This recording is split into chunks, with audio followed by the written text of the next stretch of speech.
और दोस्तों, आज हम पढ़ेंगे कक्षा 11वीं की गणित और उसमें जो हमारा पहली जो यूनिट है उसका नाम है समुच्चय। तो सबसे पहले हम समुच्चय की परिभाषा देखते हैं कि समुच्चय क्या होता है। वस्तुओं का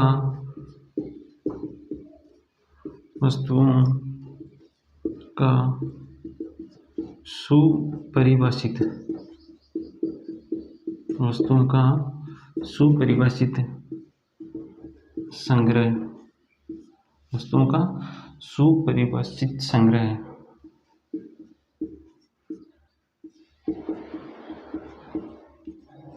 समुच्चय कहलाता है। इस सुपरिभाषित संग्रह का अर्थ यह होता है कि जो भी वस्तु हम किसी संग्रह में ले रहे हैं उसके बारे में हम एक निश्चित रूप से निर्णय ले सकें कि यह वस्तु इस संग्रह में होगी अथवा नहीं। जैसे हम उदाहरण से देखें, 100 से कम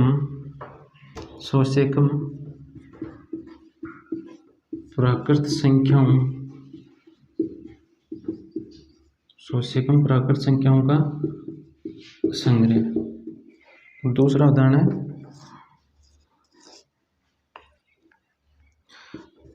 विश्व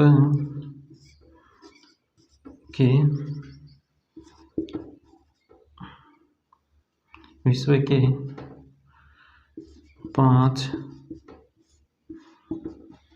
सर्वश्रेष्ठ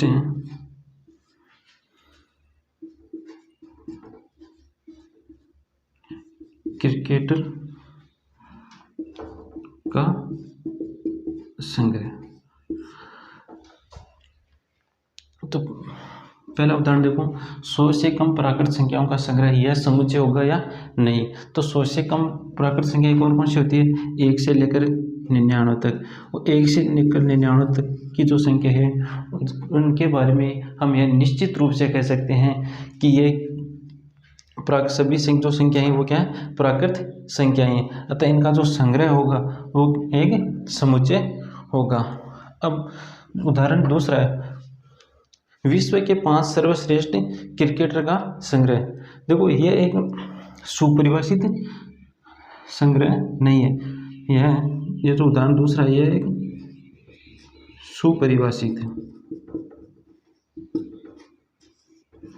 संग्रह नहीं है। विश्व के 5 सर्वश्रेष्ठ क्रिकेटर का संग्रह यह सुपरिभाषित संग्रह नहीं है। क्यों नहीं है? क्योंकि अलग अलग व्यक्तियों के निर्णय इसमें अलग अलग हो सकते हैं।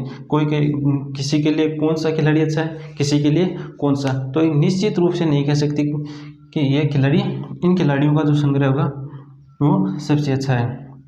इसलिए विश्व के 5 सर्वश्रेष्ठ खिलाड़ियों का जो संग्रह है वो एक समुच्चय नहीं होगा। और ये 100 से कम प्राकृत संख्याओं का संग्रह ये एक समुच्चय होगा।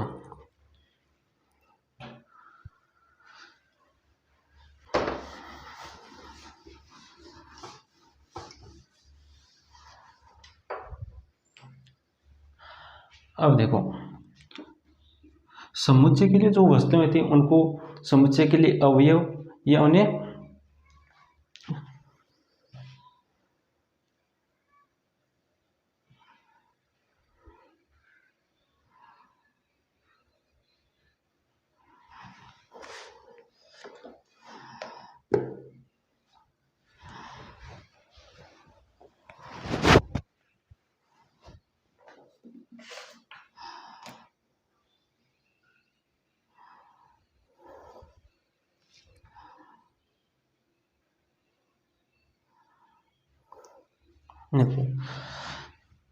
समुच्चय के लिए वस्तुओं को हम अवयव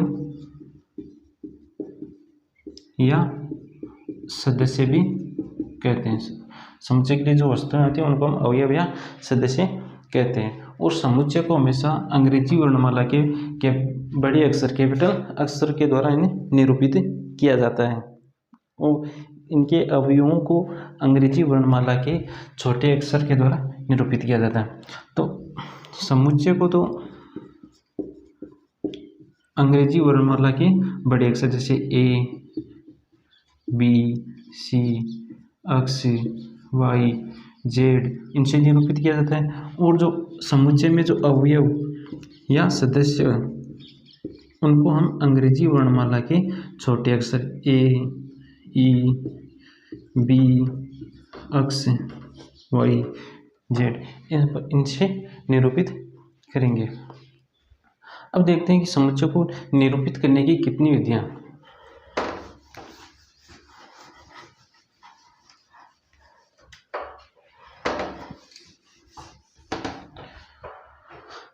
समुच्चय को निरूपित करने की दो विधियां होती है। पहली होती है रोस्टर या सारणीबद्ध रूप। पहली विधि का नाम है रोस्टर या सारणीबद्ध रूप, और जो दूसरी विधि है उसका नाम है समुच्चय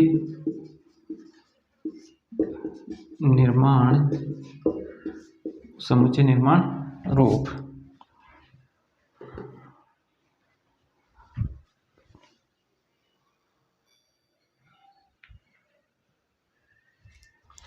रोस्टर या सारणीबद्ध के रूप में समुच्चय को किस प्रकार लिखा जाता है, जैसे हम देखते हैं कि एक एग्जाम्पल लेते हैं। अंग्रेजी वर्णमाला के स्वर, इनको हमें रोस्टर रूप में लिखना है। तो इनको किस प्रकार लिखेंगे, देखो अंग्रेजी वर्णमाला के स्वर कौन कौन से होते हैं। एक तो होता है ए, एक ई, आई, ओ, यू। तो सबसे पहले समुच्चय के जो अवयव हैं उनको एक पंक्ति में लिखेंगे, उनको फिर अलफ विराम के द्वारा अलग अलग कर लेंगे और उसके बाद उसे एक मंझले कोष्ठक में बंद कर देते हैं। और उदाहरण देखते हैं, 5 से छोटी सम प्राकृत संख्याएं।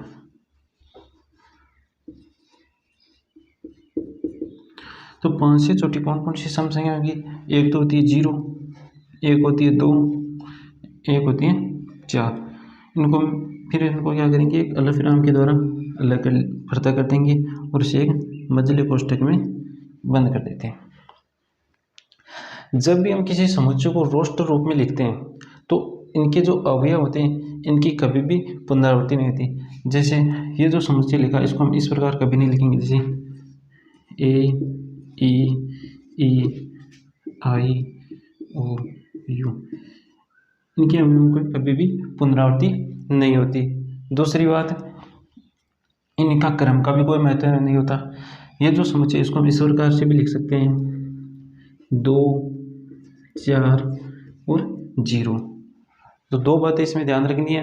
पहली कि इसमें अवयवों की पुनरावृत्ति नहीं होती, और दूसरी जो बात है वो है कि इनमें क्रम का कोई महत्व नहीं होता है। यह तो है रोस्टर या सारणी रूप। अब देखते हैं कि समुच्चय निर्माण रूप में किसी समुच्चय को किस प्रकार से निरूपित करते हैं। तो समुच्चय निर्माण रूप में समुच्चय के जो अवयव होते हैं उनमें एक सर्वनिष्ठ गुणधर्म देखते हैं कि इनमें क्या सर्वनिष्ठ गुणधर्म है, और उस गुणधर्म को इसमें लिखते हैं। जैसे यहाँ पर हमने ये समुच्चय लिया, अब इस समुच्चय को हमें समुच्चय निर्माण रूप में लिखना है। तो इनके अवयवों में एक उभयनिष्ठ गुणधर्म है, सर्वनिष्ठ गुणधर्म है। वो सर्वनिष्ठ गुणधर्म क्या है कि ये जो सभी अवयव हैं ये क्या है, अंग्रेजी वर्णमाला के स्वर हैं। ये जो इनमें जो सर्वनिष्ठ गुणधर्म है वो इस समुच्चय के बाहर के किसी भी अवयव में नहीं है। तो इसको हम इस प्रकार से लिखेंगे। देखो सबसे पहले तो देखो एक प्रतीक चिन्ह लिखेंगे यहाँ पर, अक्ष। अब इस प्रतीक चिन्ह की जगह, अक्ष की जगह वाई भी ले सकते हैं, जेड भी लिख सकते हैं, कुछ भी लिख सकते हैं। तो हमने लिया अक्ष। इसके बाद कोलन चिन्ह, पहले प्रतीक चिन्ह लिखा, उसके बाद कोलन चिन्ह लिखा, और उसके बाद इस समुच्चय के जो अवयवों में जो सर्वनिष्ठ गुणधर्म है उसको लिखेंगे। तो इसके समुच्चय में सर्वनिष्ठ गुणधर्म क्या है कि ये जो सभी हैं वो क्या है, अंग्रेजी वर्णमाला के स्वर हैं। तो हम लिखेंगे अक्ष 1, अंग्रेजी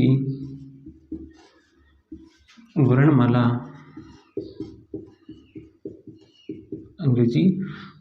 का स्वर है। और इसके बाद इसको मंझले कोष्ठक में बंद करते थे। ये तो वहाँ समुच्चय निर्माण रूप।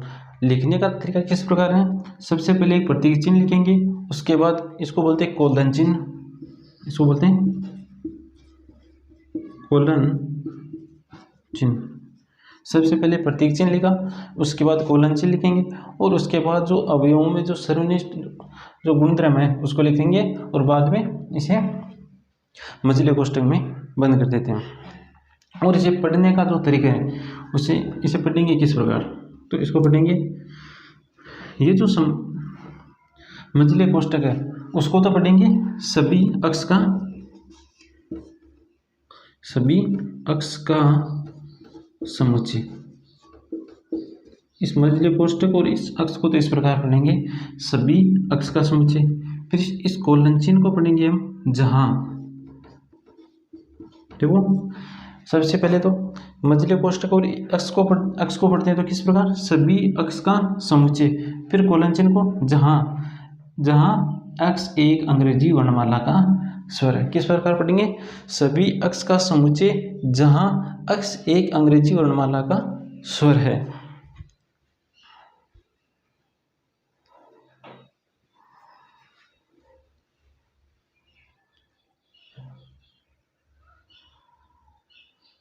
और देखो, इस उदाहरण को भी हमें समुच्चय निर्माण रूप में लिखते हैं।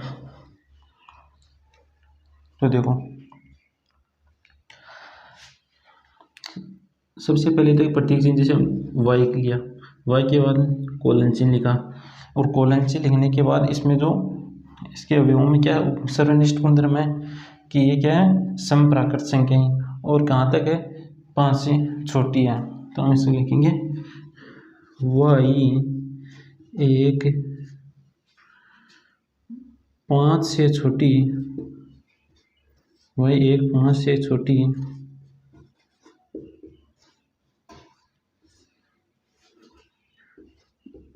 सम प्राकृत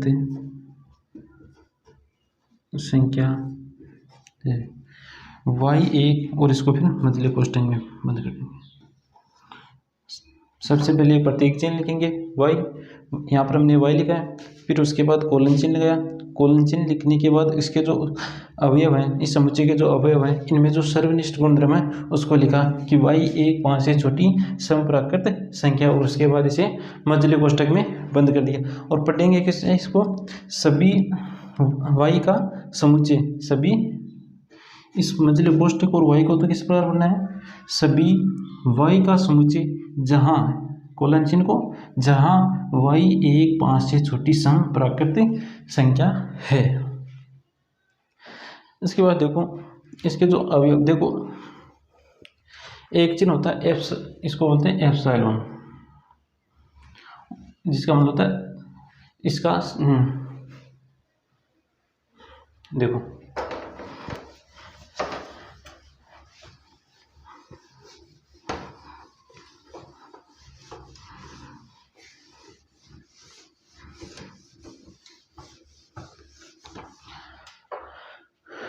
अब हमने एक समुच्चय लिया ए, और समुच्चय इस प्रकार लिया 1 2 3 4, ये एक हमने समुच्चय लिया। अब ये जो 2 1 या 2 कोई भी अवयव ले लो, जैसे हमने लिया 2, तो 2 अवयव इस समुच्चय ए का अवयव है, तो इसको इस प्रकार लिखेंगे 2 ए का अवयव है, या 2 ए में स्थित है, या इसका सदस्य 2 ए का सदस्य। अगर इस प्रकार लिखें, और किस, और ए को भी लिख सकते हैं, 1 भी ए का सदस्य है, 3 भी ए का सदस्य है, 4 भी ए का सदस्य है, और 5 क्या ए का सदस्य है? नहीं है। तो इसे इस प्रकार से इस चिन्ह को कट कर देंगे, तो 5 ए का अवयव नहीं है।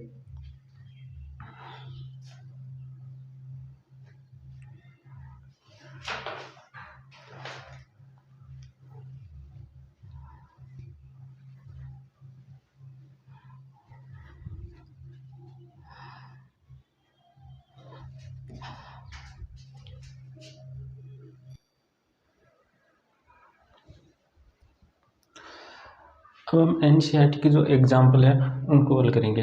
तो पहला एग्जाम्पल है समीकरण x² + x - 2 बराबर 0 का हल समुच्चय रोस्टर रूप में लिखना है।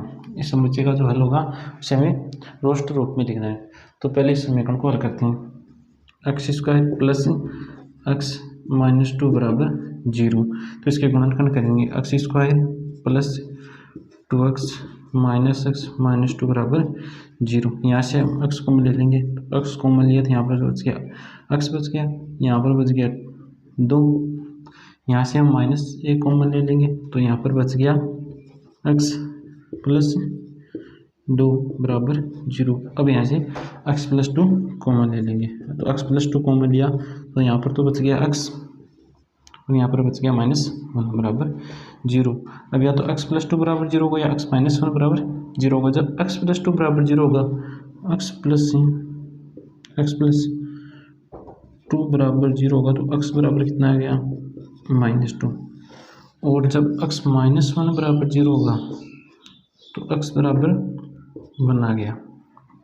तो यहाँ इस समीकरण के जो हल मिले हमें, एक तो -2 और एक -1। अब इसे रोस्टर रूप में लिखना है, तो रोस्टर रूप में लिखने के हमें जो हल मिले वो एक तो मिले -2 मिला और एक 1 मिला, उससे समझ लिया कोष्टक। और इस समुच्चय को कोई ना दे दिया जैसे ये इसका रोस्टर रूप हो गया। अब देखो दूसरा उदाहरण देखते हैं। समुच्चय x है जहाँ x एक धन पूर्णांक है और x² < 40 है। तो इनमें इस समुच्चय में जो हमें x लेंगे वो एक तो क्या है पूर्णांक है, धन पूर्णांक संख्या है, और एक उसका जो स्क्वायर है उस संख्या का स्क्वायर वो क्या है 40 से छोटी है। तो इसमें देखते हैं कि कौन कौन सी धन पूर्णांक संख्याएं थी। पहली जो धन पूर्णांक संख्या होती है, देखो धन पूर्णांक संख्या कौन कौन सी होती है 1 2 3 4 इस प्रकार से। और ऋण पूर्णांक की बात करें तो हो जाएगी -1 -2 -3 4 इस प्रकार। 0 वो न तो धन पूर्णांक है और न ही ऋण पूर्णांक है, दोनों में 0 को नहीं लिखते हैं। तो धन पूर्णांक संख्या कौन कौन सी 1 2 3 और 4 इस प्रकार आगे चलते रहेंगे। तो सबसे पहले मैंने लिया 1 लिखा, तो 1 क्या है धन पूर्णांक संख्या और 1 का स्क्वायर किया, 1 का स्क्वायर किया तो कितना आ गया 1 40 से छोटा है, 1 है वो क्या 40 से छोटा है। उसके बाद दूसरी धन पूर्णांक संख्या ली हमने 2, और इस 2 का क्या किया स्क्वायर, तो 2 का स्क्वायर कितना होता है 4, और 4 भी है वो 40 से छोटी संख्या है। इसके बाद हमने संख्या ली 3, यहाँ पर तो हमने x बराबर लिया 1, यहाँ पर x बराबर लिखा 2 और x बराबर अब लिया 3, और 3 का स्क्वायर किया, 3 का स्क्वायर किया तो कितना आ गया 9, और 9 भी क्या है 40 से छोटी संख्या है। इसके बाद x बराबर हमने लिया 4, तो x बराबर 4 लिया और 4 का स्क्वायर किया, 4 का स्क्वायर हो गया 16, और 16 वो भी क्या है 40 से छोटी संख्या है। इसके बाद हमने x बराबर 5, अगली जो संख्या धन पूर्णांक संख्या ली वो हमने लिए 5, और 5 का स्क्वायर किया, 5 का स्क्वायर किया तो कितना आ गया 25, 25 भी क्या है 40 से छोटी एक संख्या है। इसके बाद हमने जो संख्या ली वो x बराबर 6 ली, और 6 का स्क्वायर किया तो 6 का स्क्वायर हो गया 36, 36 भी क्या है 40 से छोटी संख्या है। उसके बाद लिया x बराबर 7, और 7 का स्क्वायर किया तो 7 का स्क्वायर हो गया 49, तो 49 क्या 40 से छोटी संख्या नहीं है, 49 7 से छोटी संख्या नहीं है, इसलिए x बराबर 7 और 7 से आगे आने वाली संख्याओं को इस समुच्चय में हम नहीं लिखेंगे। तो इस समुच्चय में कौन कौन सी संख्या है, एक तो आगे 1 2 3 4 5 और 6। अब इसका रोस्टर रूप में लिख देंगे इसको, कौन कौन सी संख्या है, एक तो 1, अब इनको अलग नाम के साथ साथ ही अलग अलग कर देंगे 1 2 3 4 5 और 6। ये हो गया इसका रोस्टर रूप।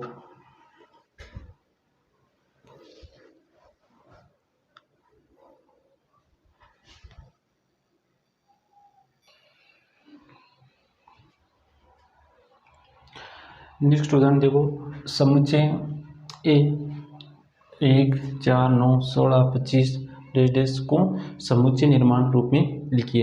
तो समुच्चय निर्माण रूप में लिखने के लिए हम क्या करते हैं, इस समुच्चय के अवयवों में एक सर्वनिष्ठ गुणधर्म देखते हैं कि इनके अवयवों में कौन सा एक सर्वनिष्ठ गुणधर्म है।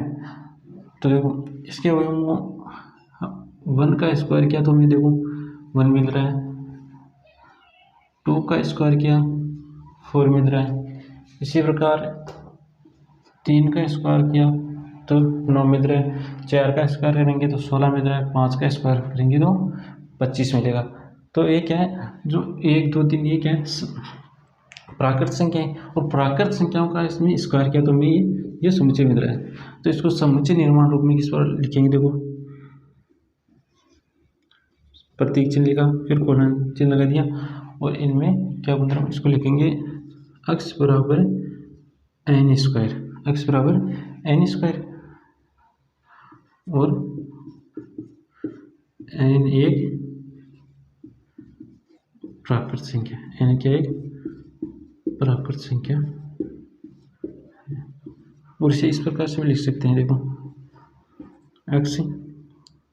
x बराबर n स्क्वायर और n belongs to natural number, प्राकृत संख्या को n से डिनोट करते हैं।